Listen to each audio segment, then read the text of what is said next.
Ma'am इस पैसे को जमा न करने के कारण आज 1 साल से ऊपर हो चुका है, किसान को उसका क्लेम नहीं मिल रहा।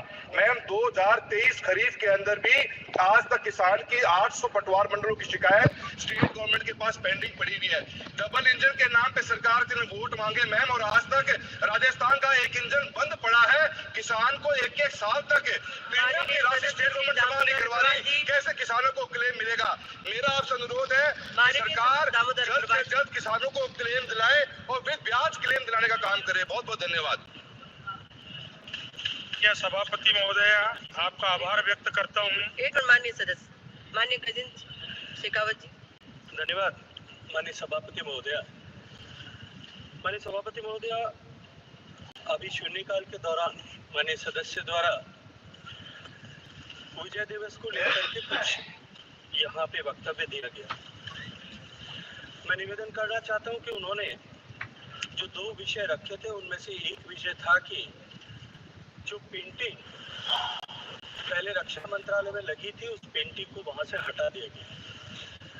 मैं मात्र सदन के संज्ञान के लिए निवेदन करना चाहता हूं कि वो पेंटिंग मोस्ट बिफिटिंग प्लेस पर मानेकशॉ ऑडिटोरियम में भारत के सेना के सम्मान से जुड़े हुए, भारत के सेना के शौर्य से जुड़े हुए विषय हैं, उनको लेकर के इस तरह के राजनीतिक टिप्पणियां करना, मुझे लगता है कि इस पर निश्चित रूप से हम सब संसद में बैठे हुए सम्मानीय सदस्यों को अपने उत्तरदायित्व का ज्ञान रखते हुए उस पर निश्चित रूप से हमें टिप्पणी करने से पहले विचार करना चाहिए। धन्यवाद सभापति महोदय।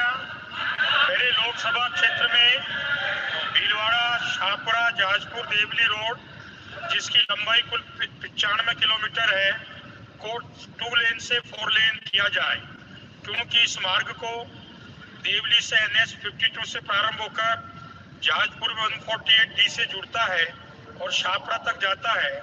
उसके बाद बनेड़ा होते हुए 48 NH से जुड़ता है। इस रोड पर अत्यधिक ट्रैफिक होने के कारण, जाम और दुर्घटनाओं के कारण न केवल आमजन परेशान होता है बल्कि आपातकालीन सेवाएं भी ठप हो जाती हैं। पिछले लंबे समय से आमजन की ये मांग है इसे राष्ट्रीय मार्ग घोषित किया जाए। यह मार्ग उदयपुर, चित्तौड़, राज्यसभा। आभारी हूँ सभापति महोदया। हमारे संसदीय क्षेत्र के जनपद देवरिया और जनपद बलिया, सलेमपुर लोकसभा के यहाँ पर जाति प्रमाण पत्र नहीं बन रहा है महोदया। विभिन्न उत्तर प्रदेश के विभिन्न जनपदों में तुरहा, गोंड, खरवार और धनगर जातियों को क्रमशः SC ST में सूचित किया गया है, लेकिन इन जातियों को प्रमाण पत्र न मिलने से इनका संपूर्ण विकास रुका हुआ है। इनको संवैधानिक हक नहीं मिल रहा है। तुरहा जाति SC में अधिसूचित है, लेकिन क्षेत्रीय भाषा में इसे तुरहा और तुरहा कहा जाता है, लेकिन आधिकारिक नहीं बनाते। इसी प्रकार बोलचाल की भाषा। पावर ग्रिड कॉर्पोरेशन की HT लाइन हरियाणा, दिल्ली के कई इलाकों से गुजर रही है, जिसमें किसानों को पर्याप्त मुआवजा नहीं मिल रहा। राइट ऑफ वे में लगभग 1 एकड़ जो लाइन के आसपास का क्षेत्र होता है, उसमें 30% मार्केट रेट दिया जाने का गाइडलाइंस है, जबकि नुकसान जमीन की वैल्यू में 90% की गिरावट होती है। और किसानों की मांग है कि वो मार्केट रेट की बजाय कलेक्टर रेट दिया जा रहा है, उसको मार्केट रेट के हिसाब से 90% दिया जाए। किसान आंदोलनरत है, उनकी कोई सुनवाई नहीं कर रहा। शंभू बॉर्डर पर भी किसान बहुत लंबे अरसे से बैठे हैं MSP की लीगल गारंटी को लेकर। सरदार जगदीश जी 21 दिन से आमरण अनशन पर 21 दिन से बैठे हैं, लेकिन सरकार उनसे बात नहीं कर रही। इसको अपने हाल पे छोड़ दीजिए। केवल 101 किसान धन्यवाद सभापति महोदय। आज मैं इस महान सदन में उस्ताद जाकिर हुसैन के निधन पर अपना गंभीर शोक व्यक्त करना चाहूँगा। सिर्फ भारत नहीं, आज पूरी दुनिया ने एक महान कलाकार को खोया है। भारतीय संस्कृति के प्रति उस्ताद जाकिर हुसैन की योगदान को याद करते हुए मैं बस इतना ही चाहूँगा कि सरकार उनको सम्मानित करे, और वो जो उनके महत्वपूर्ण जो बातें थे, जो हमने एडवर्टीजमेंट में देखा था, वाह उस्ताद वाह, वो कभी हम भूल नहीं पाएंगे। यही मैं कहना चाहूँगा। Thank you. श्री विष्णुपद राय जी। सांसद है, लंबा 700 किलोमीटर द्वीप समूह का अंडमान सांसद। पिछले 5 साल में प्रधान समिति जिला रास्ता बनाया केवल 36 किलोमीटर।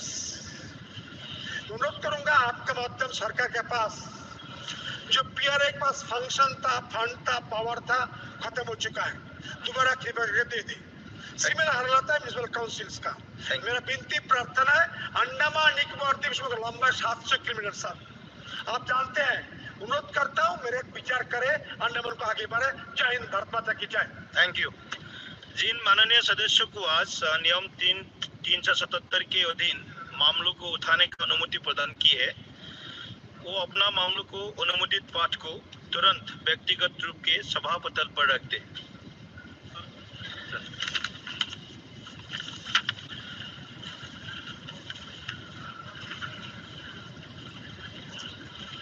अब सभा में अनुदानों की अनुपूरक मांगे। पहला बैच 2024-25 को सरसा तथा मतदान के लिए लिया जाएगा। अनुदानों की अनुपूरक मांगों पर श्री सुधाकर सिंह एवं श्री हनुमान बेनीवाल के कई कटौती प्रस्ताव परिचालित किए गए हैं।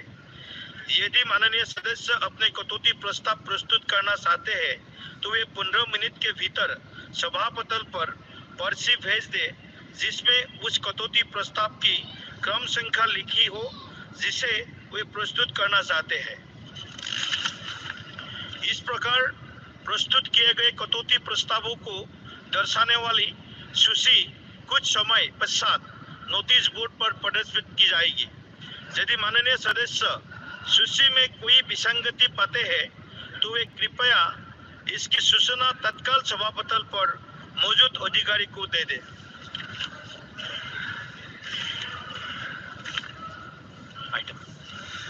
Item number 14, Shri KC Venugopal ji. Thank you, Chairperson sir, for giving me an opportunity to participate in the discussion of supplementary demands of grants and appropriation bill. Sir, reality has a way of asserting itself despite all the propaganda in the world. Now, what is the reality of our economy, sir? Whenever, sir, SDG is taking up, I think Honorable Finance Minister's presence is very much needed, because we are going to pass the supplementary demand. Then Honorable Finance Minister is not here for hearing. Then what is the point of discussion? No, I'm talking about the Cabinet Minister. I'm talking about the Cabinet Minister. This is SDG. Whenever SDGs happen, in my practice, FF will be there. No convention. Sir, what is the reality of the economy, sir? Our economy is deeply troubling and warrant an urgent action and attention. The data and trends emerging from recent months highlight serious challenges affecting the Indian economy. That challenges affecting workers, business persons, and more particularly, sir, our common people. The challenges are created by policy missteps and a lack of strategic action from the government to address the current crisis. Sir, let's see the GDP rate. Everybody know that now GDP is fall down to 5.4. This government every time is telling about the tall promises of GDP बढ़ाएंगे. This slowdown underlines the fragility of our economic recovery. This also puts serious doubts on the government's unrealistic claim of double-digit growth and inflation control. Sir, declining wages is one of the most alarming situations in this country now, sir. A study conducted by FICCI and Quest Corporation Limited reveals a grim reality, sir. Wages in key sectors like IT, retail, logistics, FMCG, that's fast-moving consumer goods, banking, engineering have not risen significantly over the past few years, sir. Sir, basically, the wages are same the wages which we have 10 years before. Adjusted for inflation, real wages have either stagnated or declined. This is leading people with a reduced purchasing power and reducing domestic demand. In rural India, the situation is more worse. Sir, over the past 5 years, real wages have fallen by 0.4%. Agriculture wages have grown by a bigger 0.2%. For the first 5 months of this year, rural wage growth was a meager 0.5%, and in agriculture it was just 0.7%. These figures are alarming, sir. Nearly half of our workforce is engaged in agriculture. A majority of non-farm employment is informal and low-paying in our country. Even the corporate sector reflects this grim trend. Between 2019 and 2023, wage growth across major industries ranged from a major 0.8% in engineering and manufacturing to 5.4% in FMCG. Sir, in contrast, corporate profits have multiplied, sir. Wages have come down, but corporate profit is multiplied. This is what's happening in this country nowadays. Richer people become more richer, but poor people become more poorer. There is a toxic work culture in many of the corporate companies. Is not the concern of the government at all. Earlier, I be hidden places 0 over. I don't want to repeat it. The government is not taking any action on these things. The Prime Minister talked about the 2 crore job per year. In 2014 onwards, he is telling now it is 10-year already over. 20 crore job could have been created. How much created, sir?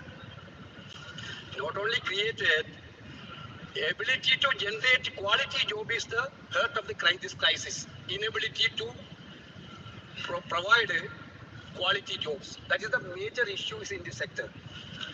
While workforce participation has risen from 49.8% to 60.1%, workforce participation has increased very much.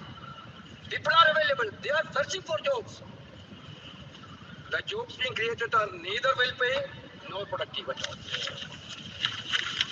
So the employment rate in urban areas, unemployment rate 6.4% during July-September. According to the government quarterly periodic labor force survey, PLFS, released last month.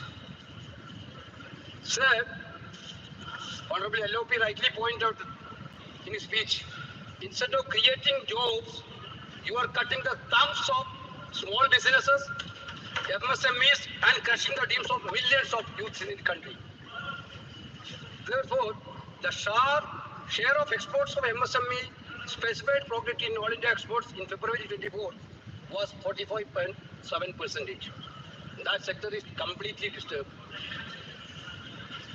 Sir, declining consumer confidence, sir. That also a serious issue which has to be looked into it. Sir, the rural India is crying nowadays. Manrega affected very badly. I myself raised a question during the question hour about the deletion of employees in Manrega, which is not replied properly at all. Manrega is one of the best tools for encouraging the economic sector in the lower level. It is not happened so far. Sir, inflation is skyrocketing. Vegetable prices increased by staggering 42.2% in October, reaching a 57-month high. Vegetable prices. Edible oil prices spiked by 9.5%. The cost of daily essential continue to erode the savings and purchasing power of the common man, which is very detrimental. Sir, its government is talking about during yesterday, Prime Minister spoke about very much for India's Vikasit Bharat, everything. Sir, what is the poverty rate of this country nowadays? Where are we standing in the global scenario? Sir, there is just update of global multi-dimensional poverty in the MPI was released last month by the United Nations Development Program. and the Oxford Poverty and Human Development Initiative (OPHL), we have 234 million people living in poverty in India, which is medium human development index, placing our country among 5 globally with the largest number of people living in poverty. They are telling about Viksit India. Sir, attack on federalism. But every state has the right to have an equal share from the union economics budget. Now what is happening? So the Kerala is crying every time Kerala is crying. Now they are asking for VGF for Vizhinjam port also. Specifically, sir, Karnataka wrote a letter to Government of India several times. Karnataka has faced a significant financial setback, losing rupees 1,87,867 crores since 2017-18 due to the stepmotherly treatment by the central government. Sir, Karnataka's share of central taxes reduced from 4.71 in the 14th Finance Commission to 3.64. This is the same case of Kerala. This is the same case of Himachal, Telangana, other states. Wherever the opposition is ruling, government is having stepmotherly attitude. Sir, this is a very serious concern. Sir, natural calamity. Today morning also, yesterday also, Member Bayanad and other Kerala members raised about the natural calamity issue. Sir, 5 months have passed. Significant measures have been taken to create a sense of security and support for people who have lost entire families. Honorable Bayanad member narrated about that incident very emotionally. Sir, 5 months, after 5 months also, Indian government is not releasing any special assistance to that state. We all the MPs met Amit Shah, the Home Minister, who is looking after this disaster management. After that, he got a letter from the Honorable Home Minister. That letter is telling, we have sent Navy, we have sent other forces. Okay. These are the common things which the central government has to do.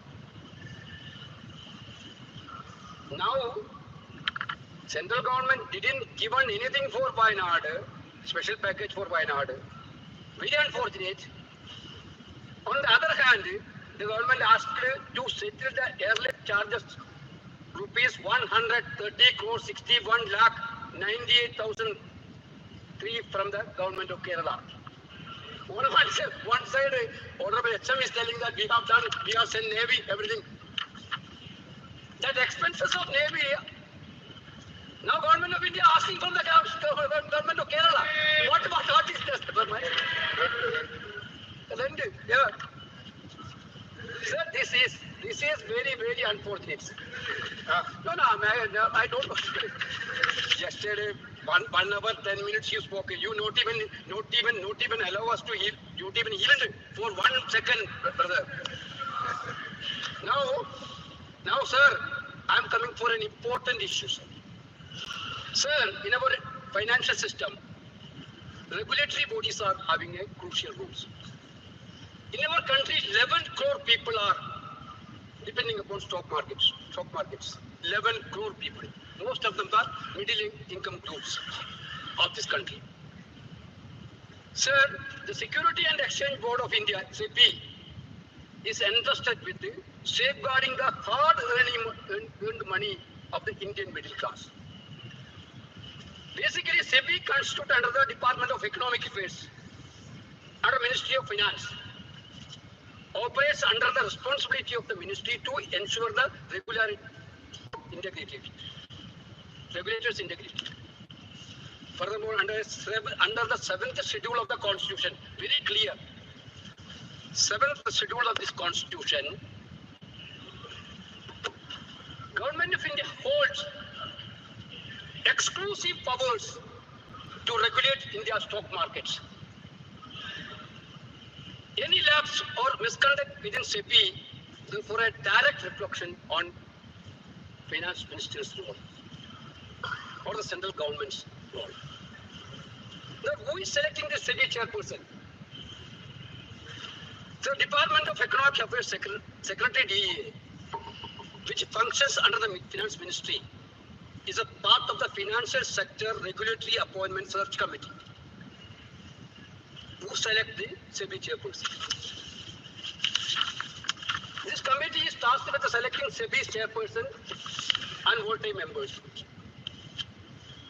In means, the Finance Ministry is directly responsible for ensuring that individual with unimpeachable integrity and ethical standards are appointed to these crucial regulatory bodies.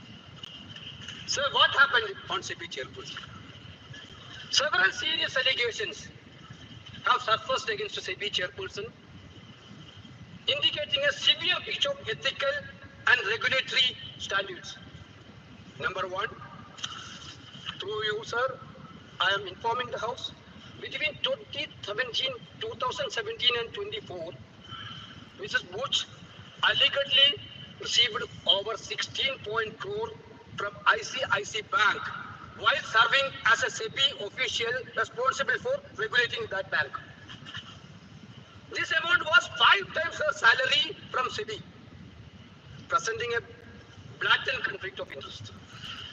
Number two, she received 2.16 crores in rental income from entities linked to WOCAT, a company under SEBI investigation. What does it mean, sir? SEBI is investigating a company, chairperson is rented that company's house. Number three, chairperson illegally traded in list security worth of 36.9 crores while holding access to unpublished price-sensitive information, a direct violation of SEBI Code of Ethics. Four, so she failed to disclose assets in Singapore and the USA between 2017 and 21, despite being obligated to do so. Payment from 6 listed entities, including $2.59 crores from the Mahindra Group, were funneled through Agora Advisory Private Limited, a company she claimed was dormant, but in which she retained a 99% stake. So despite these revelations, the finance minister neither initiated an independent inquiry nor taken any disciplinary action. Why not? Why not, sir? Why not, sir? The inaction undermines the government claim of transparency and commitment to investor confidence. So I want to specify, model finance ministry is not there. I want to ask her a direct question. Look, you are an experienced member. Whenever supplementary demands grants is taken up, Honorable Finance Minister is there. Finance Minister's speech is over in the other house. No, that you are, leader of the house is there already, Dadaji. Okay, two ministers, state ministers. I want to specifically ask the Finance Minister 6 questions, specifically the 6 questions through you, sir. Number one, why has the Finance Ministry not initiated any disciplinary or legal proceedings against SEBI chairperson despite clear evidence of a conflict of interest that undermines the integrity of the regulatory body? Number two, the criteria or assessment has been applied to justify allowing the current SEBI chairperson to continue in the role despite allegations may erode public and investors' trust in India financial regulatory framework. 3. Does the Finance Ministry acknowledge and take responsibility for the damage caused to investor confidence, both domestic and foreign, due to the lack of timely action against the SEBI chairperson in light of the serious allegations? Number 4. Can the Finance Minister clarify whether the government is willing to accept responsibility for the uncertainty and volatility in the stock markets stemming from the alleged conflict of interest involving the SEBI chairperson? 5. What step does the Finance Ministry intend to take to ensure transparency and accountability in SEBI leadership, particularly in light of recent allegations that may harm India's financial ecosystem. Government is silent.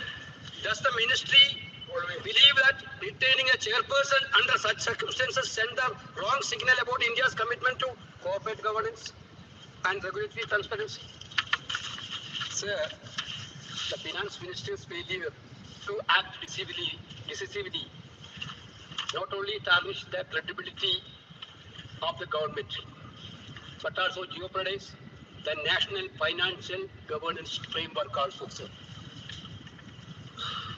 Sir, what was the complicit interest of the government and SEBI chairperson? Why government is not taking any action? I also thoroughly think about it. And everybody in this country has the same thinking.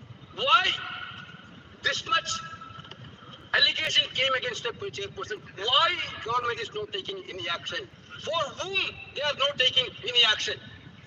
This is the question in the public domain. Why? Everybody know that only one answer is there. Yes. One, because of one person. There is no action at all. One nation, one government. Sir, just you see that. That is the whole story of the report in the public domain already is there. Sir, one biggest business group, Adani Group, for stock manipulation and accounting fraud. Their names also figured. And shockingly, SEBI chairperson and personal stakes in offshore entities used in the Adani money scandal. How she can investigate a scandal which she is a part of? This is the greatest irony, sir. Cover up. This is the greatest irony, sir. Sir, according to what this government is doing, everybody will get to rule the country. I talk about the poverty rate of this country. That is increasing day by day. People are becoming poorer and poorer. But one man getting everything in this country. Millionaire. Sir, according to the latest report, there is an Adani port or terminal every 500 kilometers along this country.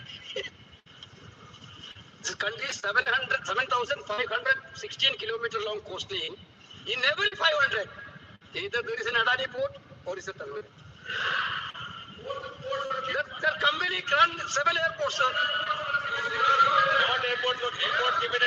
Sir, our economic policy is assets, foreign policies, everything is rooted for one man, sir. One man, everything is for. Now it is a right time.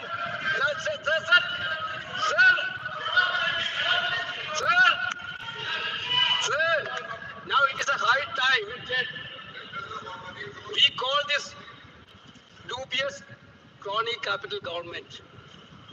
This government is basically, sorry to say that in this parliament, sir, this government has become basically of Adani, by Adani, for Adani. This government has become that. Because otherwise, in this place, why you are worrying about taking an action? You need credibility for the stock market. You need to protect the interest of the people who are investing in the stock markets. So you are not taking any action. You are not taking any action. For whom you are not taking? Why you are scaring to take actions? I think this is the biggest question arising in the public domain nowadays. Sir, we need an answer from the Honorable Finance Minister whether the Finance Minister is going to make an inquiry, asking for the Parliament to have a JPC inquiry of all these things. Several times we asked for a JPC inquiry. JPC is headed by you people only. Now you have a majority. At least the members of the JPC has to understand what is going through in the stock market system. What is going through the SEBI's activities. I'm not questioning every member's integrity. Every individual have their own individuality, that side also.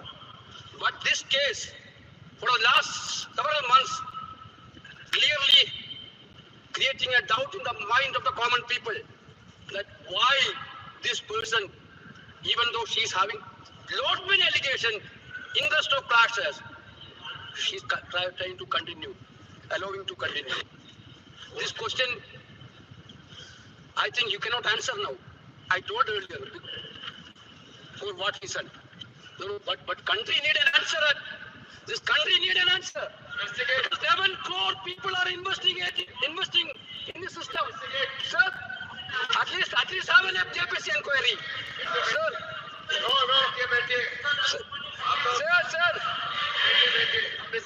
Sir, about this house and the public to know about that. Whether the government is going to put up an inquiry, JPC inquiry. Ajesh, give a reply. Laptop seize हो गया Sir, I don't want to take much of your time, sir. That's why I told you. The atmosphere is feeling that this country's entire monopoly given to one individual. If somebody is attacking, somebody is bringing that issue into the public domain, you will try to abuse him. You will try to make whatever you want. Maximum defame. In your social media group, that work is going on for the last so many years. We are not worrying about that. Whenever we are questioning the person who is creating problem for our country, you people didn't allow us to make question. In this parliament also, several times we are talking about that. That name itself is removing. Why you are scaring of this? What is your relationship? The country need to know, Kiran Rijuji, why this much importance you are giving to a particular person. You are telling, hey, Revant Reddy given back 100 crores. You don't know about that. You don't know. Revant Reddy also coming under center. If anything is there, investigate, brother. Yes. Who stop you to investigate? If Revant Reddy, anybody is there, please investigate. Please address to this. You interested that also, I know that, Prabhaji. I want you want me to that name also. Please address to this, sir. Sir, I'm concluding, sir.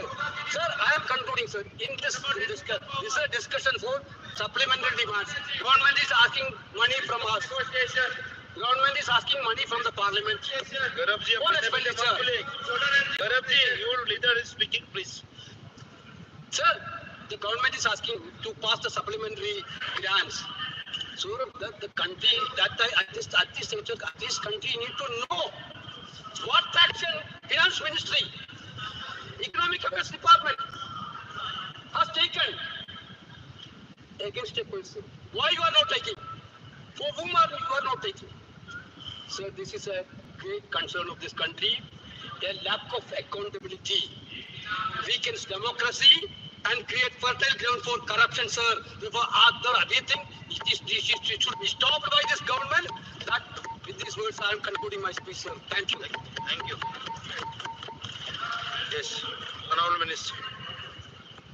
अभी finance minister वहाँ initiate करके राज्यसभा में initiate करके फिर LOP बोला तो उसको वहाँ एक कन्वेंशन है कि सुनना पड़ेगा, ऐसे बैठा है।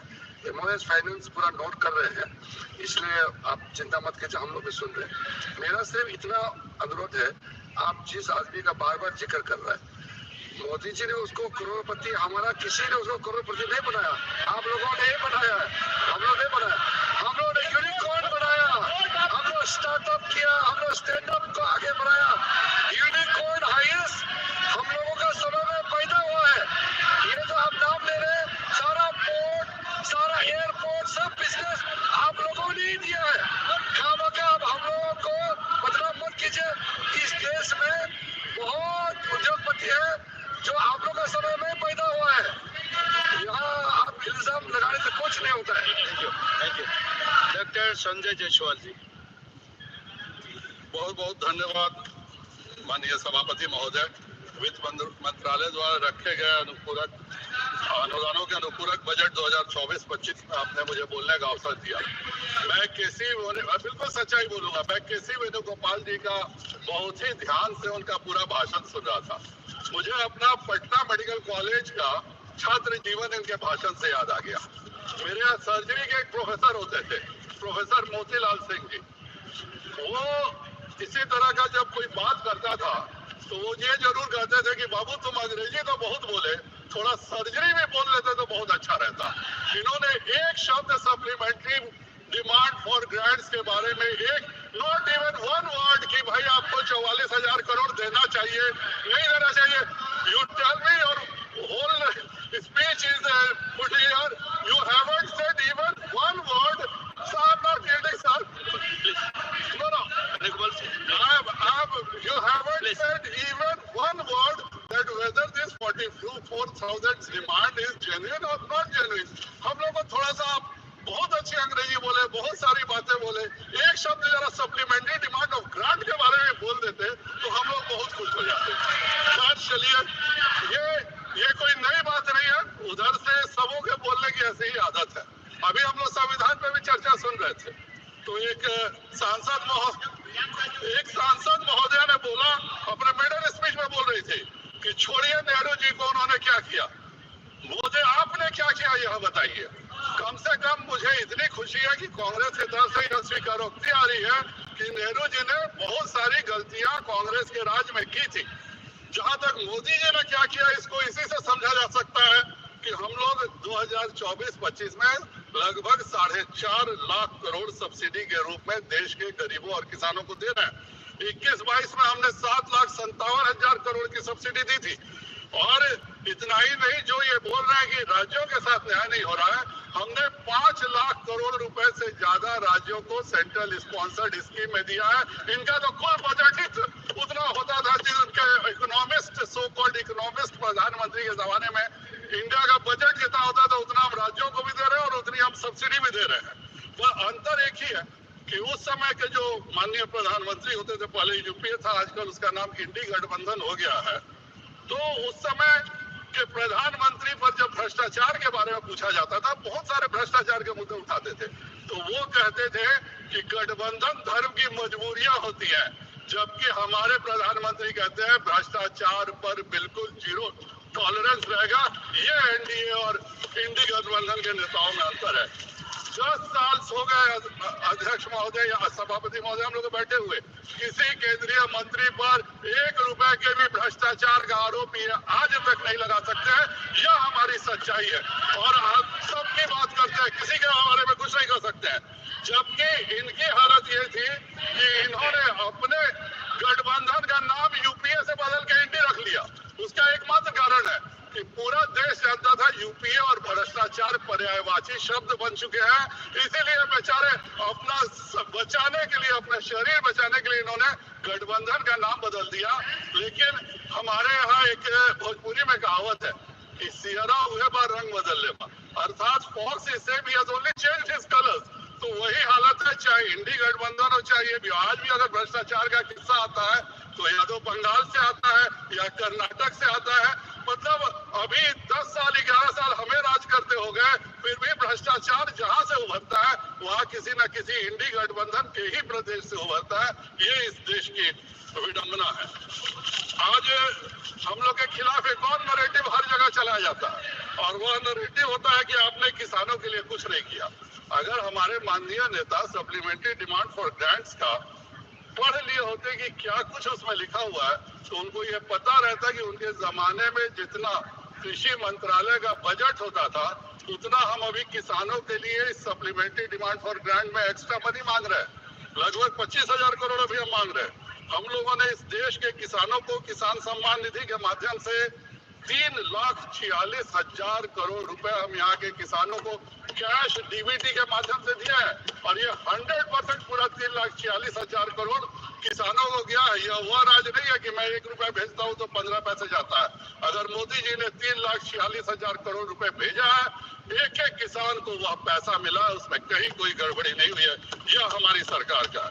उसी तरह से हम लोगों ने केवल इस सरकार में मोदी 3.0 में 14,235 करोड़ की 7 योजनाएं किसानों के कल्याण के लिए हम लोगों ने स्वीकृत की है। यह हमारी पहचान है।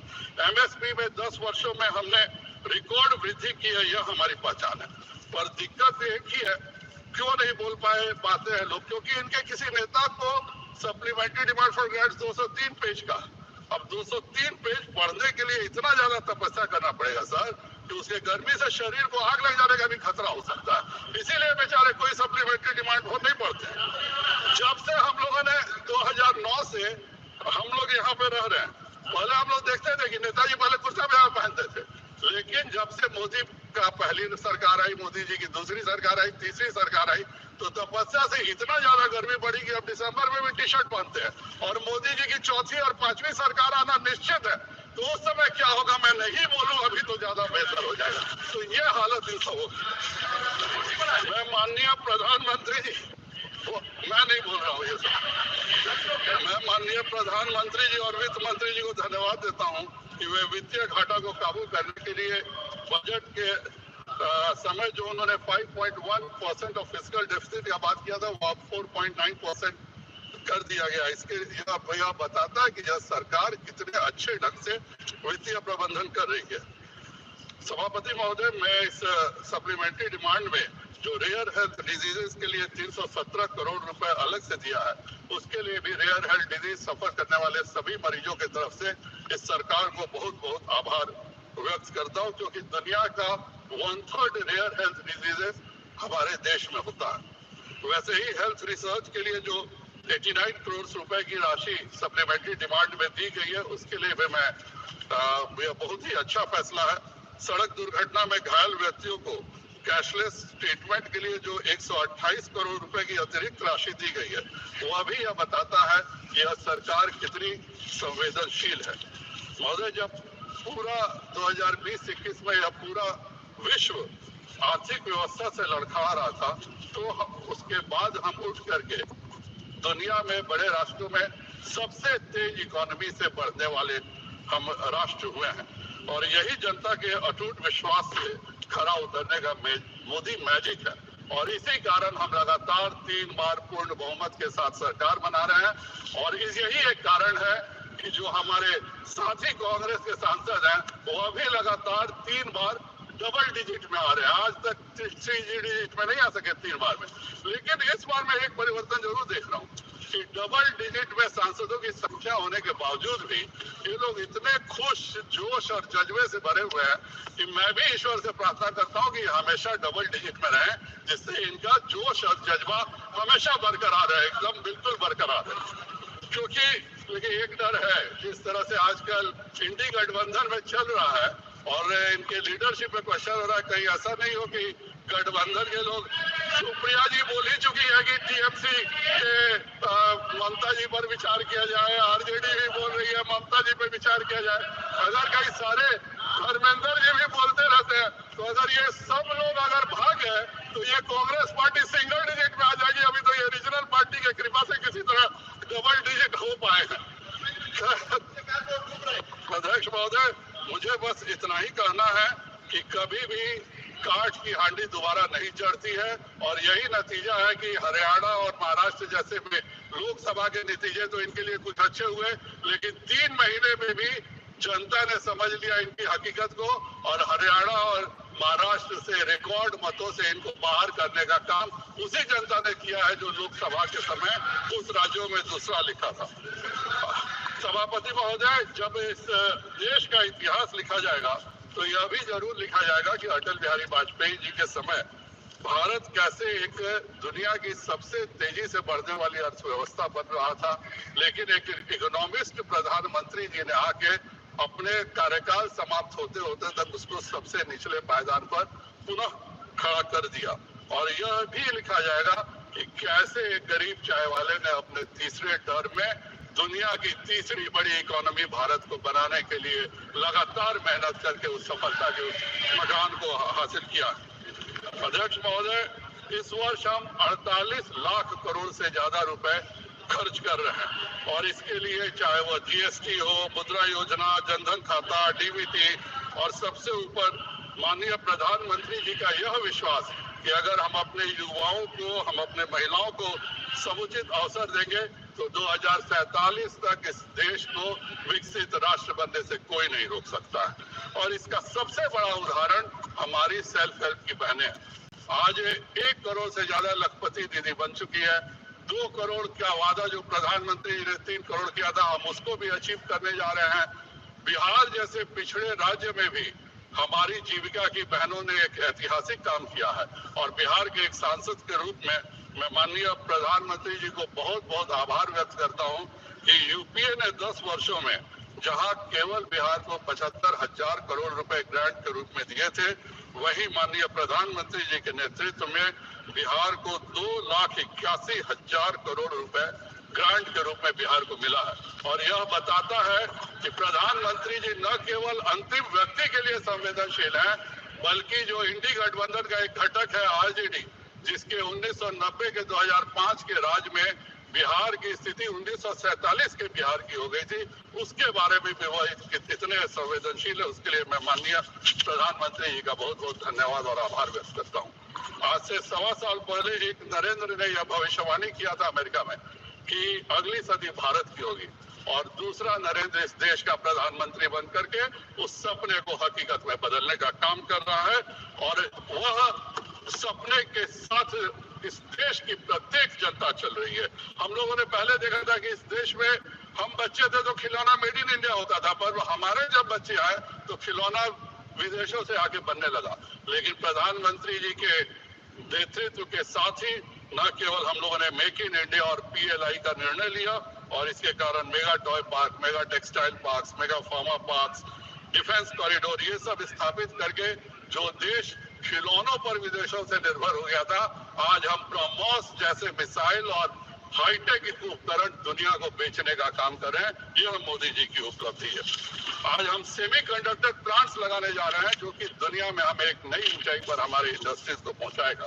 हमने एक तरफ हर गरीब को बिजली, गैस, मुफ्त अनाज, मुफ्त इलाज, घर, शौचालय जैसी मूलभूत सुविधाओं की हम आपूर्ति कर रहे हैं, वहीं हम बिना गारंटी के रेहड़ी पटरी से लेकर देश के युवाओं को, विश्वकर्माओं को सब्सिडाइज लोन देने का काम कर रहे हैं, जिससे हमारा प्रत्येक व्यक्ति आर्थिक तरक्की कर सके।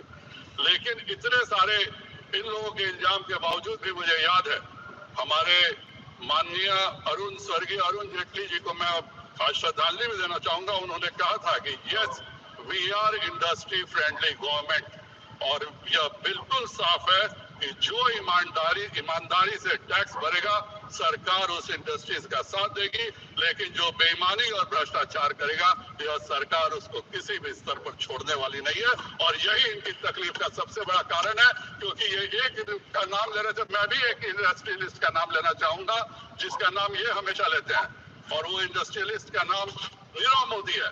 यह जानने की चीज है कि कौन इंपीरियल होटल में गया था। इंपीरियल होटल में रात को मॉडलिंग शो देख करके अगले दिन नीरव मोदी को कैसे पैसे मिल गए बैंकों से उधार, यह भी बताने का काम हमारे यूपीए गवर्नमेंट के समय के हमारे मित्रों को जरूर करना चाहिए। आज हम लोग हर चीजों के लिए कृत संकल्प है। इस देश को हम अगर विकसित राष्ट्र बनाना चाहते हैं तो उसके लिए भारत के प्रत्येक उद्यमी को हमें सामने खड़ा होना होगा, उसकी मदद करनी होगी।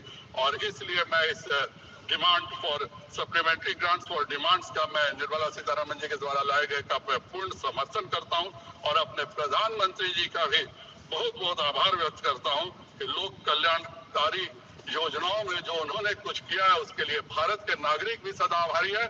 और हम आप कितने भी रोड़े अटका लीजिए, 2047 तक भारत एक विकसित राष्ट्र बन करके ही रहेगा। जय हिंद, जय भारत। धन्यवाद जी। श्री लालजी वर्मा जी। माननीय सभापति जी, आपने मुझे 2024-25 के अनुपूरक बजट पर, प्रथम अनुपूरक बजट पर बोलने की अनुमति दिया, इसके लिए मैं आपका आभार प्रकट करता हूँ। मान्यवर, ये अनुपूरक बजट जो माननीय वित्त मंत्री जी द्वारा प्रस्तुत किया गया है 87,762 करोड़ का लगभग है, और अभी जुलाई में हमने बजट पास किया।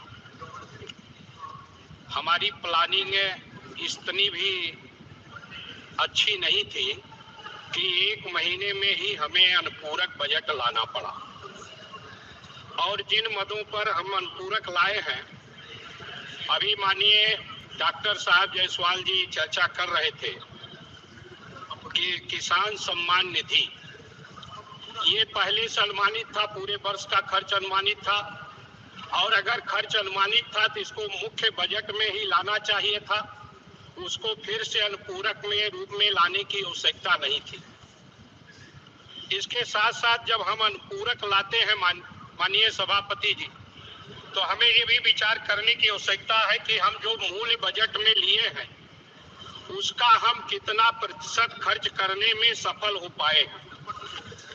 मैंने जो देखा है कि हम तमाम ऐसे विभागों में जहां जन कल्याण से जुड़े तमाम विभागों में 50% भी मुख्य बजट का हम खर्च नहीं कर पाते, और इस तरह से हमारी जो व्यवस्था है, जो हमारी प्लानिंग है, जो हमारा अनुमान है वो लचर है, जिसके कारण हम उसमें खर्च नहीं कर पाते। और 23-24 के केंद्रीय बजट का हम अगर उदाहरण लें तो फरवरी 2023 में बजट पेश करने का 8 महीने बाद भी जब लेखा जोखा निकाला गया तो 1/3 भी खर्च नहीं हुआ। तो निश्चित रूप से ये जो हमारा जिम्मेदार लोग हैं, जिनको बजट का समय पर खर्च करके और उसके आधार पर हमें विभिन्न योजनाओं के बारे में बनाना चाहिए, उसका जिक्र नहीं किया गया।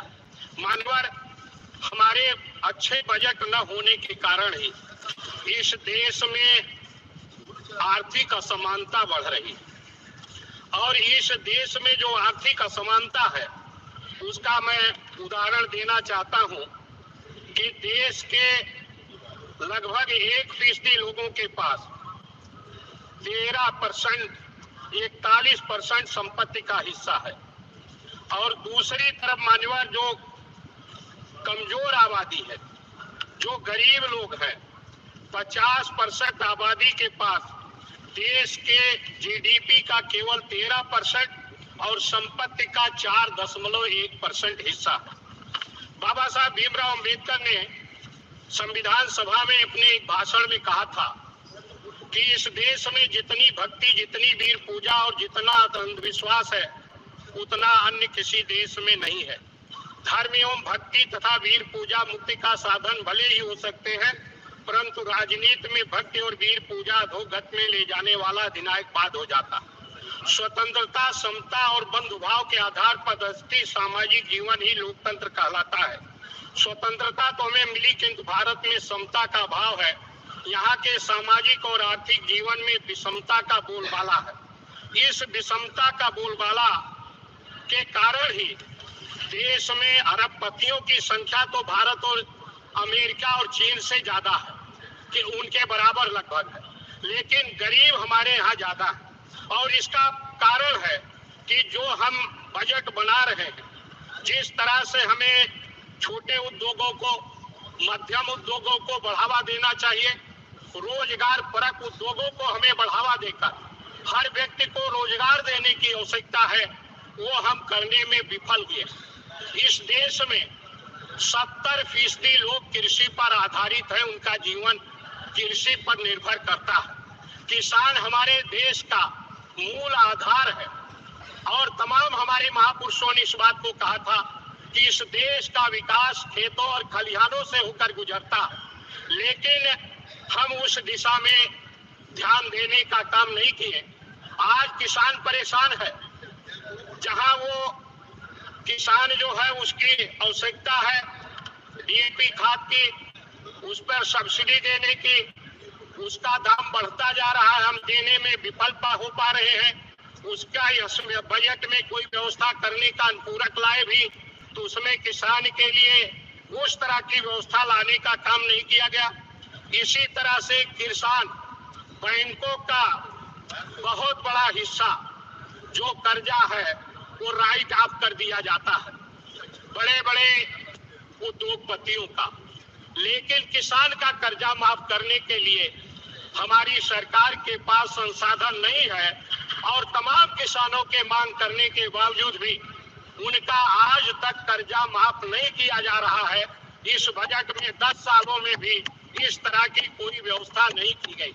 मानवर किसान आज न्यूनतम समर्थन मूल्य की लड़ाई लड़ रहा, वो चाहता है कि उद्योगपति अपना दाम तय कर लेता है, दूसरे भी धंधा करने वाले लोग अपना दाम तय कर लेते हैं, लेकिन किसान भी एक ऐसा है जो पूरे देश को खिलाने का काम करता है।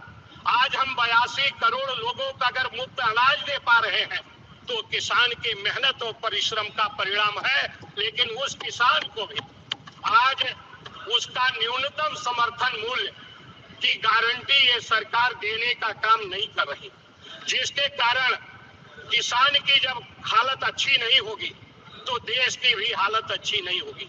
हमें किसान की आमदनी बढ़ाने की आवश्यकता है, उसका उत्पादन लागत कम करने की आवश्यकता है, लेकिन उत्पादन लागत कम नहीं हो रहा, वो लगातार दिन दूना रात चौगुना बढ़ता जा रहा है और दूसरी तरफ उसका जो आमदनी है वो घटती जा रही है।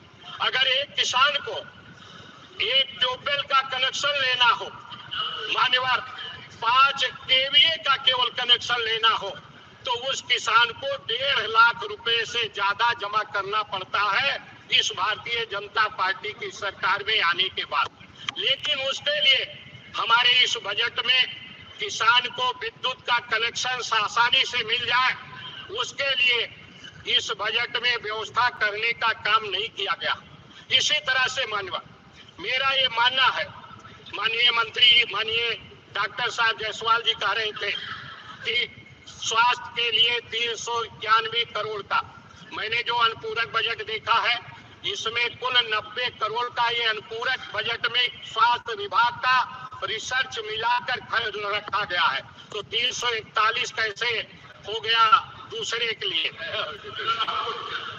मेरे पास भी एक चलिए इतना चलता है, बाद में आप लोगों ने परंपरा तोड़ दी, किसी को ये नहीं किया। संजय जी आप माननीय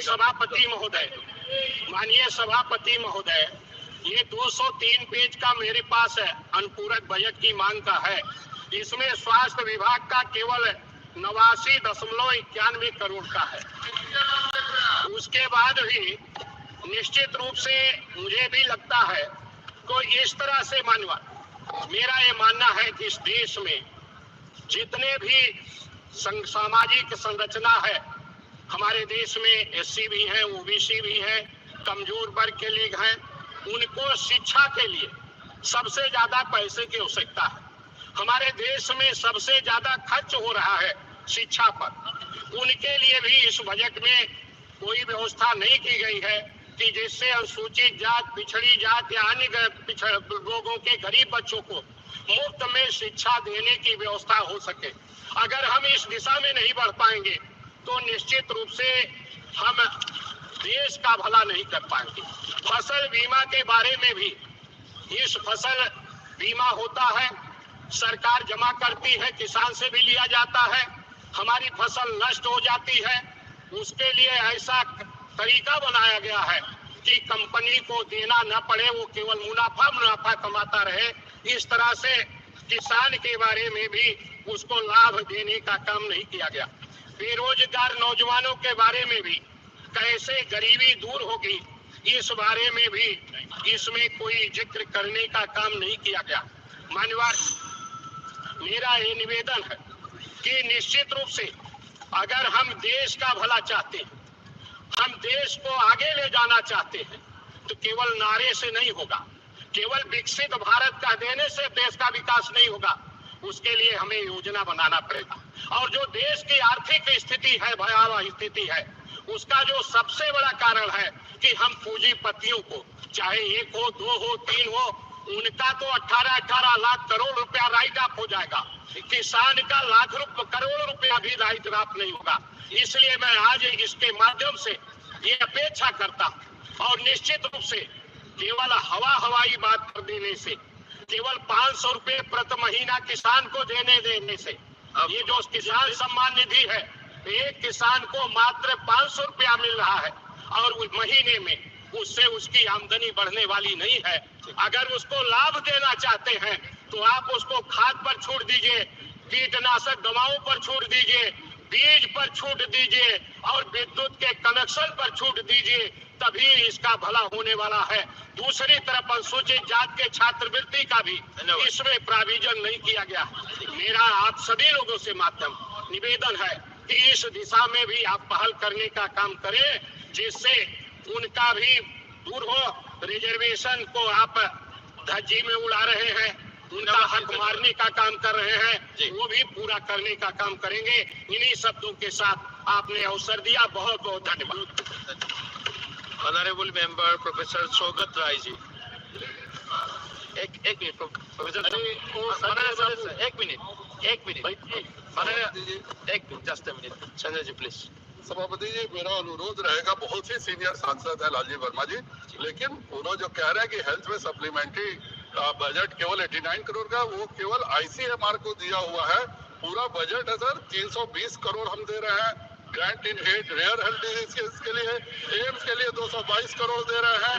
इसके अलावा आरएमसीएच के लिए 150 करोड़ दे रहे हैं। तो मेरा कहना है कि वो डाटा सुधार ले। ठीक ठीक।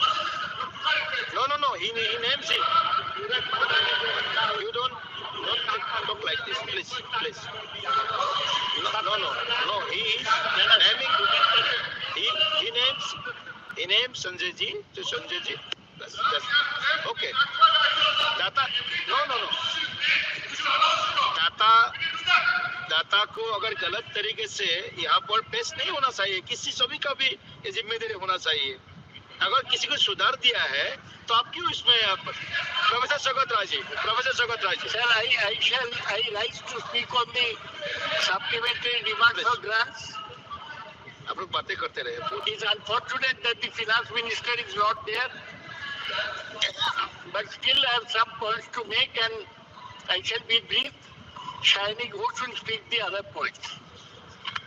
The supplementary demands have been brought under Article 114(1) and 115 of the Constitution, and under 217 of the Constitution.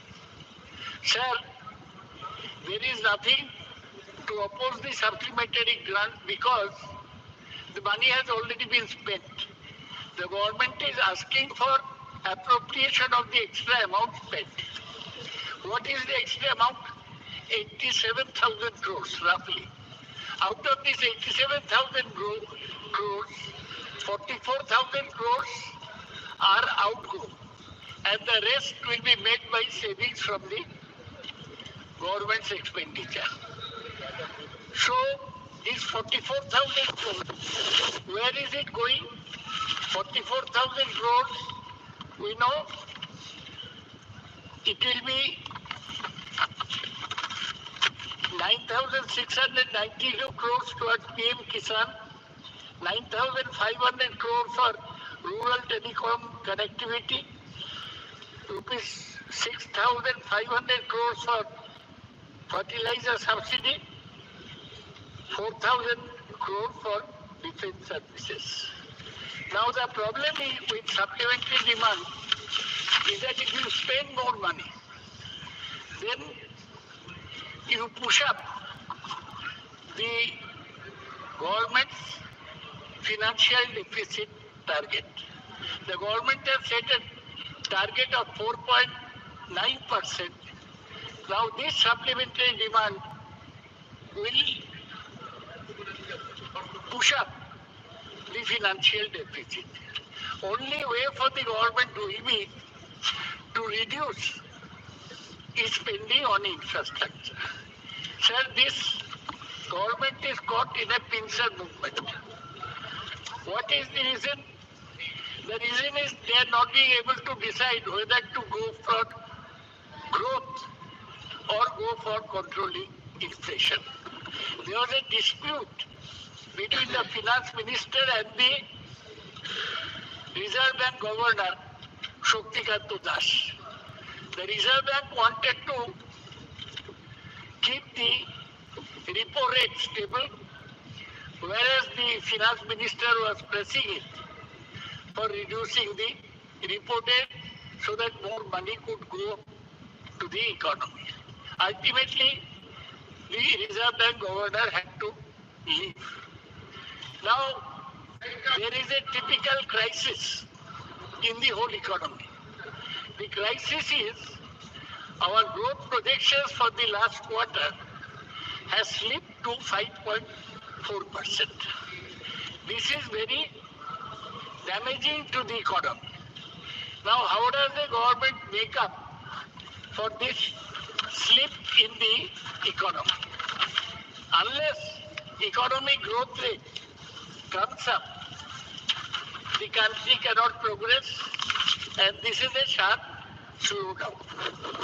The main slowdown has been in manufacturing sector, which is expanded only 2.2% this year. Now, to sustain higher growth, you need more private investment. To have more private investment, you have to spend more on infrastructure. If you spend more on infrastructure, inflation will go up. So this is a double whammy that the government is caught in. And Mr. Modi, the Prime Minister, made a 2-hour speech, like a speech to a school collection, but he did not touch on this basic problem of growth. And now we'll have more problems because one of our strong points was export. With Donald Trump as American president, exports will be curtailed because he will impose more tariffs. So where do we go from here? I have no objection to allowing the finance minister have a supplementary demands. But what is our answer to this basic question facing the Indian economy? Growth or control of inflation? Inflation has also shown an upward trend. It has gone up to 6.2%. So if inflation increases, who's put to difficulty, sir? The middle classes. And that is what is happening. This government has patronized the big industry. Now I saw a figure that the profits of the big industry, I see in the names, Tata, Reliance, Adani, all this, they have gone up. How? After COVID, the share of post-tax profit of companies listed in the stock exchange has risen to 5.2% of GDP. Only profit. Whereas compared to this, employee compensation share has been coming down. So industrialists, capitalists are increasing their profit. The salaries of the middle classes, working classes is coming down. So one newspaper has headline, profit boom, but pay is far from fair. So this is the situation in the Indian economy. Everybody is saying that push for growth. The finance minister is here, maybe she will reply. Earlier I had commented on her not having a foreign degree. I am withdrawing that comment. But it would have been good if the finance minister was a PhD in economics from even an Indian university. She will be able to tackle the problem in which Indian economy is caught. Growth or control of inflation.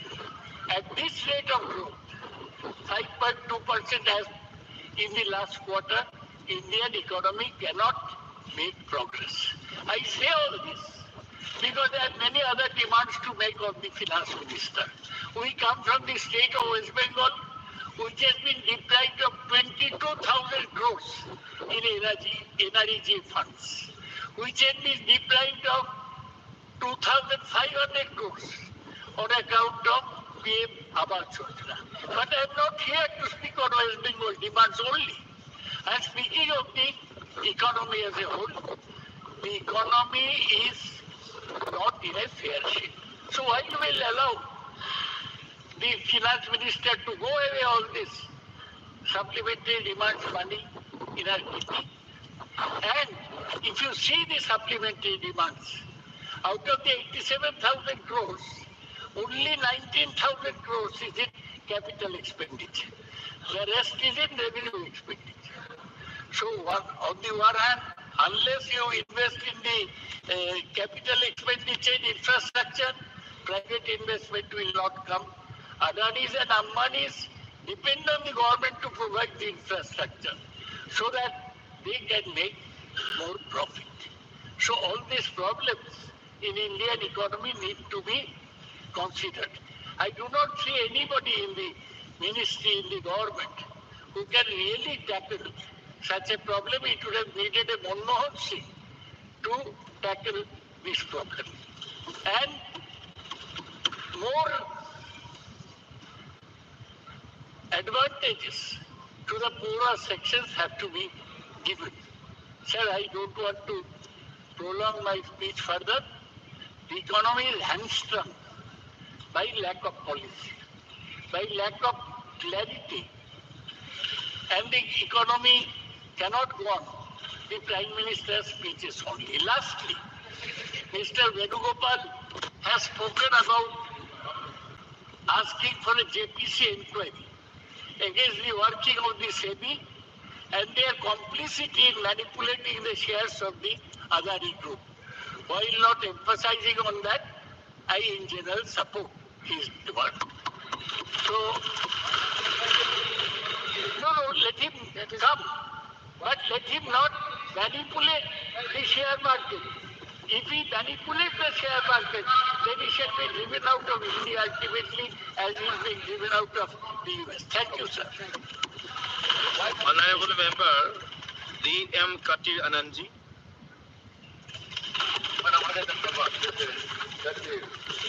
Welcome, Chairman, sir. As a representative of the Navada Munnetra Kazhagam, a DMK party, I stand to address the first batch of supplementary demands for grants for the fiscal year 24-25.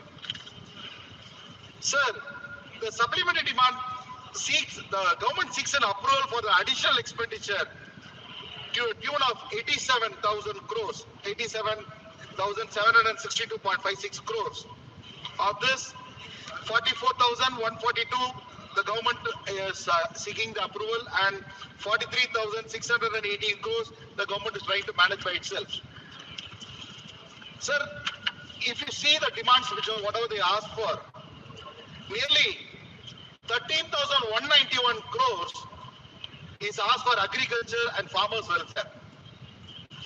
6,000 crores for fertilizers, 12,000 crores for telecommunication, 12,000 for defense, 3,000 for external affairs, police, home, 6,000 crores, and etc.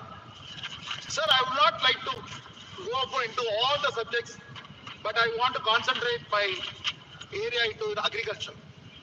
Sir, the Ministry of Agriculture has two departments. One is agriculture, farmers' welfare, and another one is agriculture, research and education.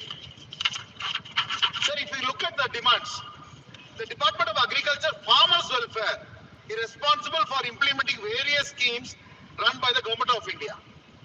This includes a major scheme, PM Kisan, MISS, crop insurance, RKVY, and Kishori Yojana, etc. Out of this, the PM Kisan is more interesting. The BJP government once promised in 2016 to double the farmers' income by 2022. And that is the reason the PM Kisan scheme was launched in 2019. To enable the farmers to meet their agriculture and household needs. Now, the government is giving 6,000 rupees in 3 equal installments every year. Okay. But is it happening rightly? As per the findings of the Controller of Audit General, CAG report, the PM Kisan scheme has been mad in many areas. They say that approximately 35% of the applications were found to be ineligible for the scheme. In certain areas, the funds are being dispersed and the recovery is happening. 0.24% of the total funds are being collected, only 0.24. These discrepancies are major flaws in the scheme. PM Kisan cash benefits given in 3 separate installments are for all the farmers. Since they cover those with the land, that means that the scheme excludes the significant chunk, that is nearly 5.37 crores of landless families as estimated in 2011, or 2.4 crores of people with the leased land as estimated in 2019. So these people are being left out. The Standing Committee on Agriculture 2020 noted very clearly that the Kisan scheme cannot be effectively implemented because there are a lot of lacunas there. Non-availability of land records, non-transference of land to the heirs from the deceased landholders, community-owned lands in Northeast, incorrect bank details, and malfunctioning of Aadhaar connections. So the committee also observed benefits under such schemes are not available to tenant farmers because not all agricultures are landowners. As per the information provided by Unstarred question in this July 2024, no specific census or survey has been conducted to ascertain the number of landless farmers in the country. So how do you find that the Kisan scheme is a successful one? Why are we demanding more money? However, the agriculture census recorded that these kind of landless farmers are nearly around 5,31,000 people are there. They are waiting for this kind of funds. So another one is MIS scheme. The budget says that the intervention subvention scheme is increased from 18,000 crores in the revised estimates of 23-24 to 22,600 crores in 24-25 before estimate, reflecting a 22% increase. Sir, another major important flaw is the crop insurance scheme. The budget for the crop insurance scheme has seen a 3% decrease from 15,000 crores from the estimates to 14,600 crores in the budget estimate 2025. This reduction is particularly given for the frequency of climate-related disasters, which has to be increased. The Standing Committee, once again on Agriculture, called upon on 2023, raised concern about how the ministry plans to implement the schemes for raising because of the extreme weather conditions. Sir, agriculture is the backbone of India. If we talk about agriculture, there are very important things that has to be discussed. Sir, Tamil Nadu, which is supposed to be the major agricultural state in the southern India. Sir, if you see the history, many states have given budgets. But Tamil Nadu government, I would like to proudly say, Tamil Nadu government is the first government in the first state in India in the year 1889. Our Honorable Chief Minister Dr. M. Karunanidhi, our DMK leader, first he implemented a free electricity scheme in India, sir. That is the first scheme for agriculture for farm people. After that, many states followed it. But till today, there has been many governments which are coming in, trying to follow that scheme. Now, our Chief Minister is following the root steps of Dr. M. Karunanidhi. How is he doing it? Now, he is extending the scheme such a way that nearly 3 to 3.5 lakh of agricultures are being benefited because of this kind of scheme. The government should propose a budget like that. And also, we are discussing about agriculture, which is an important issue in this country. But Tamil Nadu government is setting an example. Before the budget, the Tamil Nadu government has set aside norms such a way that the agriculture budget is filed first for discussion. A separate budget is included, then the general budget comes in. Sir, this is how a government should run. Sir, for Tamil Nadu government, we have got a lot of requirements.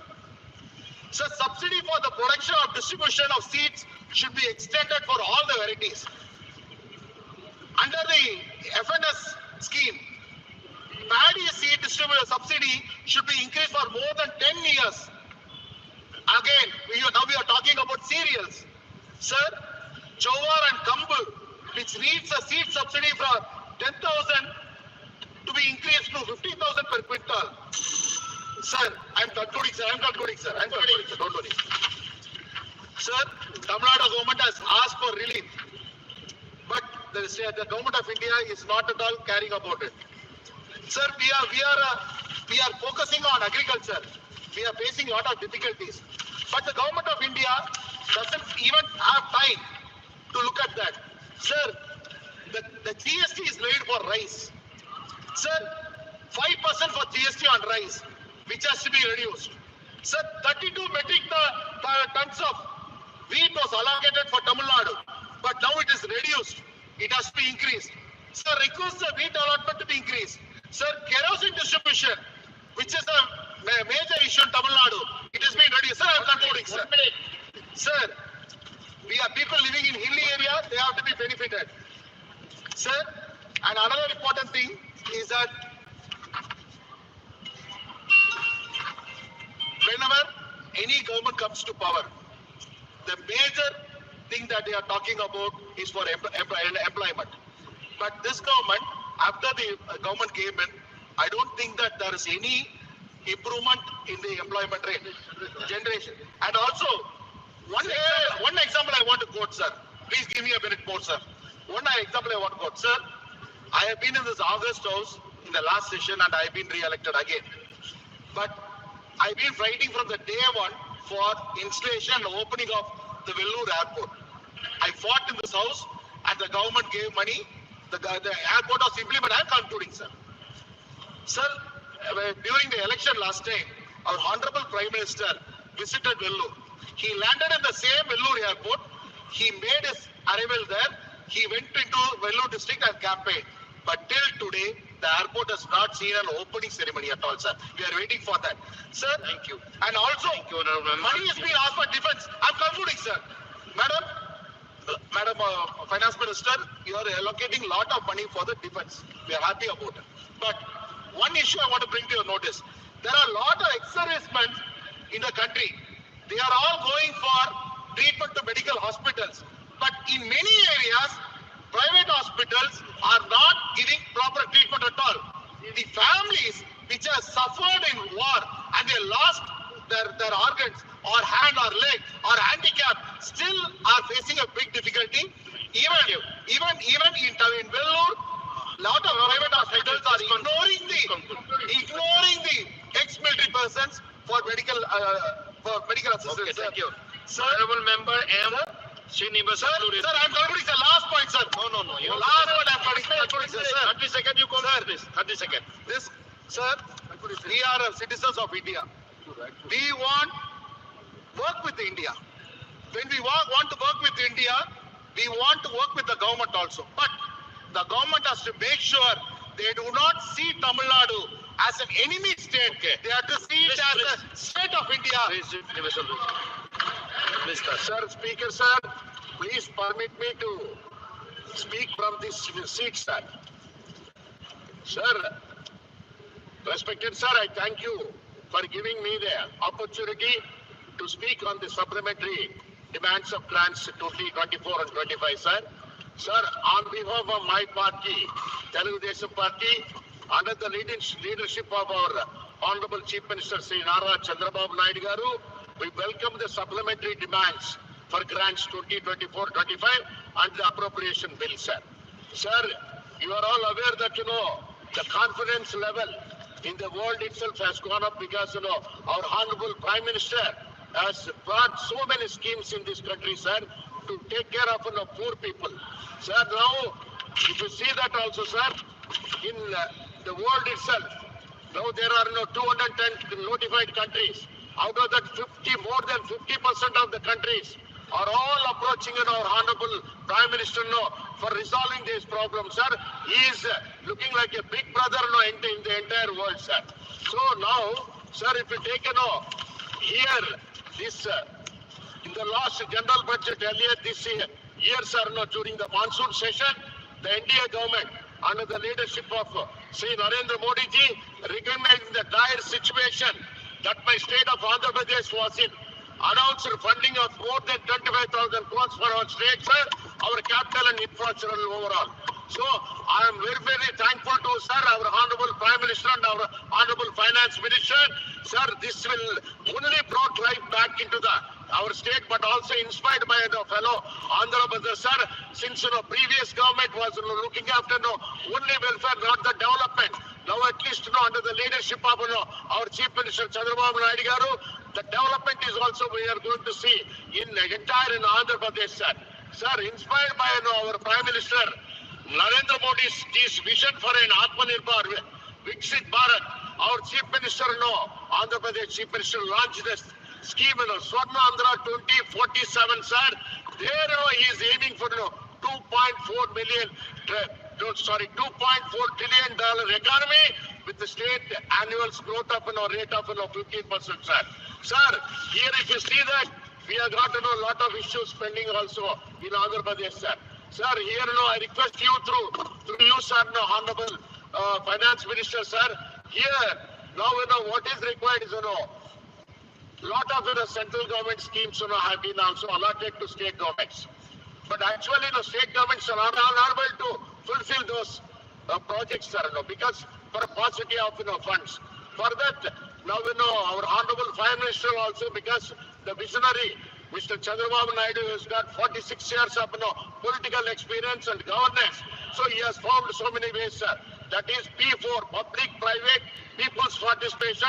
With that, at least they can complete it, sir. Not only that, sir, HAM model, sir, hybrid annuity model is also one more scheme. If Government of India has to permit, sir, then the central government funds will be there, state government funds, developer will be there, funding agency. So that all the pending, programs also can be, totally implemented, sir. I request, actually, Honorable Finance Minister through you, sir. Sir, GST is a big collection thing also. 16 lakh crores we are getting for the entire country. Here I request to suggest you, sir, what is required for improving the states, sir. Sir, you have to create healthy states, reasonably healthy states, or not healthy states like that, some brackets have to be created. Then only, sir, at least in that formula itself, you should allow also. Because GST 100% means 50% only will go to state government. It is not so. It's so up to 75%. It should go to the state government, sir. Then only state governments can be so healthy also, sir. Sir, mainly, speaking about the demands for grant. Sir, this urban housing and urban department is last year budget itself 85,000 crores have been allotted, sir. We request, sir, now honorable members are also here, sir, to increase it to 1.5 crores, sir. Oh, sorry, 1.5. That is 1.5 lakh crores, sir. Now, sir, in Andhra Pradesh, we have got some issues also, sir. This overall, I am talking about the NIMS. There is a National Industrial Manufacturing Zone at Kanigiri Assembly Constituency. It has been announced by long back central government, sir. But it's not moving also forward. I request through you also the Honorable Prime Minister and the modernization of Buckingham Canal, sir, in Andhra Pradesh. It is a big one, sir, because it starts from Kakinada to Chennai. That Buckingham Canal is the oldest canal, sir. Britishers have, they have started the operations, That is very much required for our state also, sir. Sir, some of the medical colleges which have been started by previous government, about 16 medical colleges, only 3 have been, taken in the government, that is central government sponsored, sir. Rest of the medical colleges also have to be, taken up and everything, so that the state also will complete those things, sir. Sir, mainly, our Honorable Chief Minister is, his pet project is that, sir. Earlier, our Honorable, Prime Minister Vajpayee, the dream project is Ganga to Kaveri interlinking of rivers, sir. So now, our visionary, our Chief Minister of Andhra Pradesh, Mr. Chandrababu Naidu garu has taken up, sir, now Godavari to Penna. It's about 72,000 crores project, sir, that interlinking of water, so that all the people in Andhra Pradesh will have irrigation facility and drinking facility, sir. I request through you, Honorable Finance Minister, to help in this regard, sir. So central intervention is also required, and if it is taken as a national project, we will be happy to also to be associated with the project, sir. Sir, Velagonda project is, sir, in that place itself. It is about 3,500 crores, sir, for Velagonda project. That project also has to be completed, sir, with the help of central government, sir. Now that is also hanging out like that, sir. Please, if you know, sir, Sir, last, sir, now standing committee, we have got, so study tours are there, in the domestic itself. All the states, they are sending their MLAs, to abroad also for study and everything. I request you, sir, all the members also will accept for that. Some foreign tours also has to be, done also through that, sir, so that we'll all feel happy about it. And my last, favorite for everybody, MP lakhs have to be increased, sir. It is pending for a long time. Only 5 crores have been assigned about 10 years back. But it is, sir, through the honorable MPs only, all the central government schemes also being implemented. But kindly, it should be increased to up to 25 crores, sir. If we're able to do it, we'll be happy also, sir. Sir, sir, so many, issues have been, highlighted here also in this, budget itself. I thank, this now, Modi ji's government 3.0, sir. It's going to be, successful in this 18th Lok Sabha. Many more things, developmental schemes also will have in our country, sir. Thank you. Thank you. Honorable Member Onil Desai ji. Thank you, Chairman, sir. Deputy Chairman, sir. So the appropriation bill number 3, bill 2024, is being considered in the House, and I think the Honorable Finance Minister will take the consent of the House. And before that, so this is, the mic is on.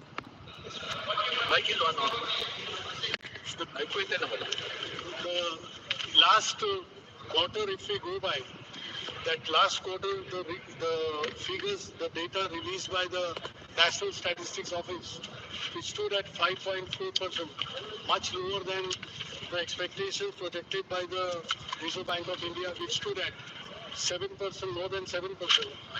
So during this period, not only that it has come down on an average, but manufacturing sector has taken a heavy beating.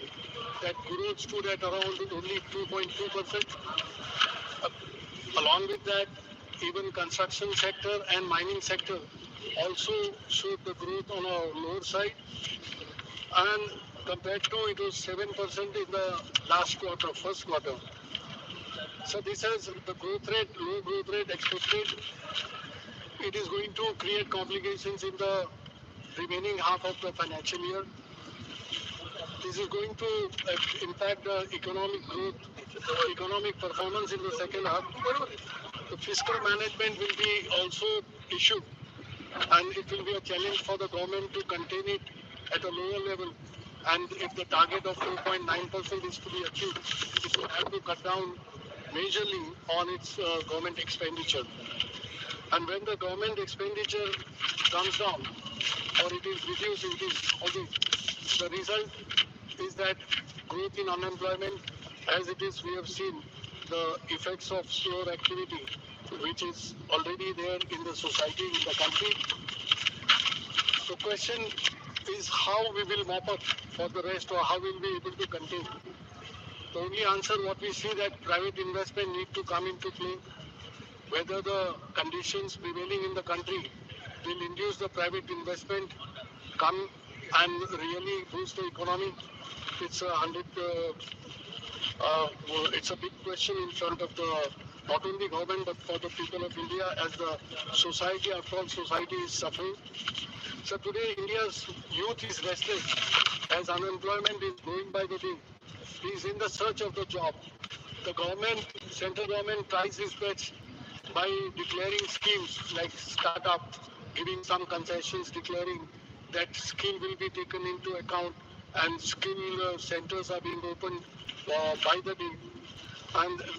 But this remains on the paper. The reality on the field is something different.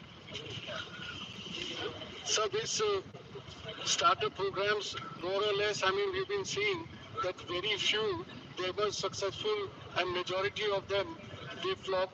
They are not able to come, or they are not able to do the things they had purpose in mind. So the everlasting inflation, the ever-growing inflation rather, is not going to come down, and this has broken through the budget of the families, middle class and the poor. And by the day, like essentials or vegetable prices, though it comes in the paper for a day or a fortnight that the consumer price index has come down and some kind of joyous situation prevails only in the treasury benches, but in reality the society is still suffering and their woes are to be heard by the government and put into practice. I think this appropriation will take care of all this. So agriculture sector, basically agriculture sector is the only sector where we could see the growth in the last quarter. It has to maintain this and to give some motivation to the farmers. The reality is the government should think of giving MSP the way they are thinking, the way it is being calculated by the farmers. It is not that doubling the income of the farmers in so and so period, which could never take place, but it should not be an everlasting phase. It should really mean that farmers, they get MSP. Like in Maharashtra, soybean or cotton or maize, cultivating farmers are suffering because MSP, whatever is being declared, that is not coming up to their expectations. I think that needs to be taken into consideration. And finally, sir, I would put it this way, that expenditure now there is a provision made in the Department of Public Enterprises for making additional expenditure to salaries and allowances. My humble request would be to the Honorable Finance Minister that the Insurance Act, which is in the offing, that it is going for the amendment, and this Insurance Act will provide for 100% FDI, and composite license is being thought. It is contemplated that composite license will be issued to the private players, and all the government companies, all the public sector units in the general insurance and life insurance sectors will be kept aside. This will deprive them of their making the business who had the monopoly in the sector, and they did well. And over the years, all these companies, may it be General Re or LIC or New India Assurance, they have been paying handsome dividends to the coffers of the central government. But the irony of the fact is that these very companies will be deprived in the which is being contemplated to be brought in. I think Finance Minister, Honorable Sitharaman ji, Honorable Finance Minister, I am addressing a very you are aware of it. You are aware of the issue what I am making a mention about. That these general insurance companies, banks have got their upward base revision. LIC has followed it. Only general insurance companies like New India Assurance, United India, National Insurance, General Re, they are awaiting their turn to get the pay revision. I think enough of provision is being made. And Nirmala Sitharaman ji has shown that having that keen interest to see these people also get their due. I'll be extremely happy. And last request for GST rationalization in the rates of Mediclaim. The entire country is awaiting your decision. I think in the month of December, the GST Council was to take decision. It is yet to come. If it comes, that will give a good relief to the people of India. Thank you very much. माननीय सदस्य श्रीमती सुप्रिया सूले जी, stand on behalf of the NCPSP in support of the list of supplementary demands for grants. Sir, obviously after Madam every budget, clearly it's evident that every department states have their own issues, challenges in implementing the budgets. So clearly this list of supplementary demands is something we all support because we do understand it's the need of the hour. And I must say that compared to the last time, this time it clearly comes far more organized because the amount is much lesser than last time. So I would compliment the entire department for being, I think, either more organized or more structured or working better, whatever it is, but we're much more satisfied than what we were the last time for the demands of grants. Right now, India, clearly because of the global scenario, I do understand India is no more an insulated economy. So we do understand that every economy which is not insulated has its own challenges. And I think we really need to put all our minds, and this entire house needs to be together in what awaits India's economy in the world scenario. Because clearly a few points which everybody earlier has said that the growth has come down to 5.4, which is clearly alarming, and I'm sure the Honorable Finance Minister is also as alarmed as we are. But clearly a decrease in consumption growth, persistent inflation, necessity of sticking to a monetary policy, the alarming lower private investments and sluggish FDIs clearly are worrying all of us. The job, I just would like to have pointed questions to the Honorable Finance Minister, because as we are elected representatives, there are a few questions. If you could kindly in a reply reassure the nation as to what steps is this government taking for job creation given the scenario and the economy where it's going. How are you going to increase the consumption or the purchasing power right now, considering the growth has slowed down? The food and retail inflation, how are you going to reduce it? What steps are you going to take? How are you going to increase? India was always a savings economy. With the changing scenario, the global scenario, people are clearly, it's becoming a more spending economy.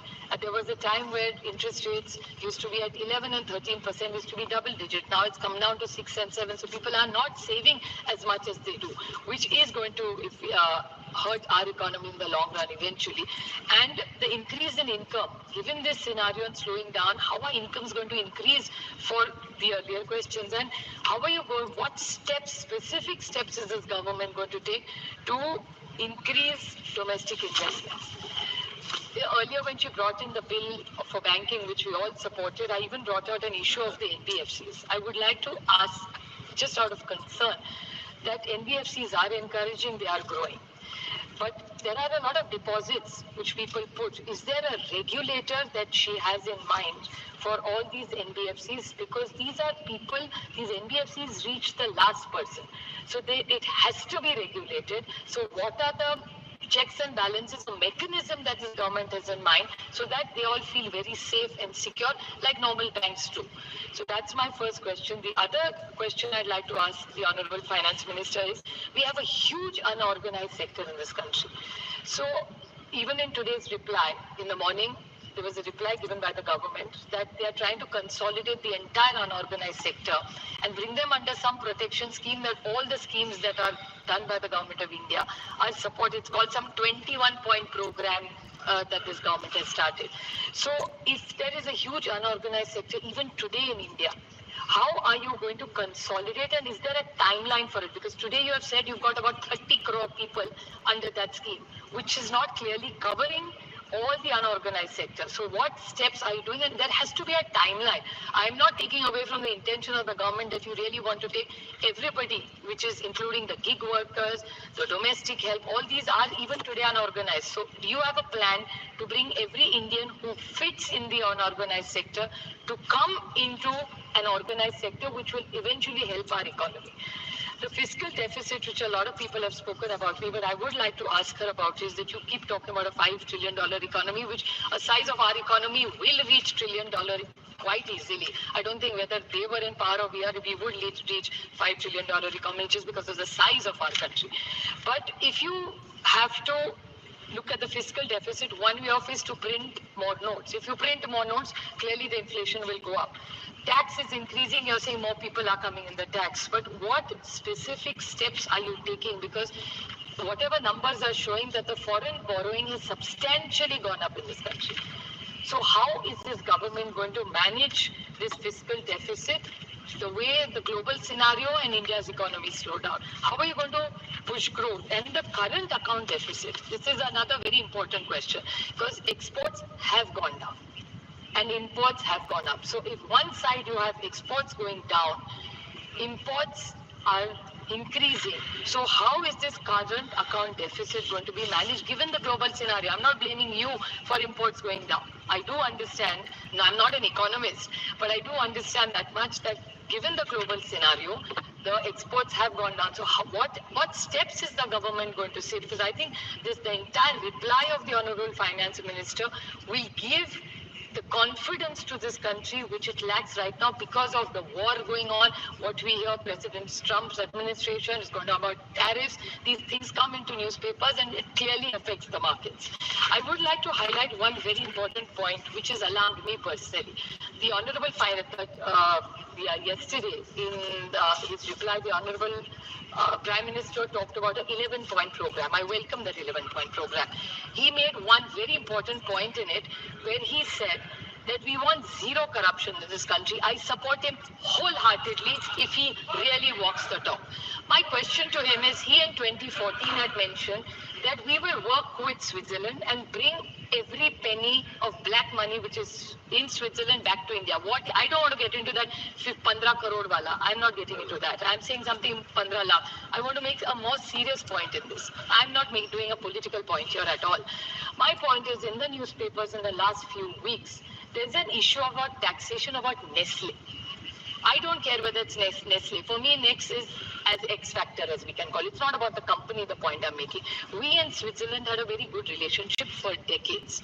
We have worked with them. You have talked about economic issues with them, bringing black money from there, all that. So you had committed to the nation that we will work closer with Switzerland and get all that information and bring that money back to this country.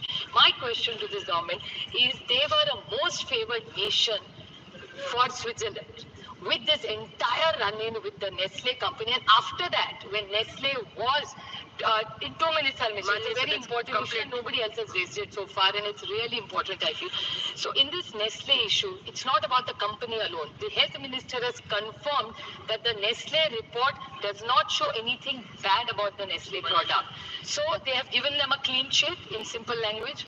Now, if we are at loggerheads with Switzerland, they have, from the most favored nation, removed India from there. At one level, we are looking to be a global player, improving our relationships with all the countries. Then why are we not working on this double taxation issue? How are we going to get foreign investments more? How is India going to build a confidence? And Nestle is a global brand, whether we like it or not. I'm not praising a single brand. It's not about Nestle, it's about every foreign company which is looking to invest in India. And it's a win-win for both of us, for Nestle as well as us, because Nestle has a lot of companies, and most foreign companies also, when we are talking about FDIs, invest in India. They create jobs, they create wealth for Indians, and it helps the Indian economy. So what is the logic of this government, and could you kindly clarify the stand on this? Talking about agriculture, Sanjay Bhai is unfortunately not here, but he extensively talked about agriculture. I appreciate that they have started many schemes, but I would like to specifically ask this government that they have committed to a complete loan waiver, especially from the state I come from, be it soybean, be it cotton, be it milk. उनकी सरकार ने कहा था कि हम पूरा कर्जा माफ करेंगे महाराष्ट्र के हर किसान का. So will this government commit, because eventually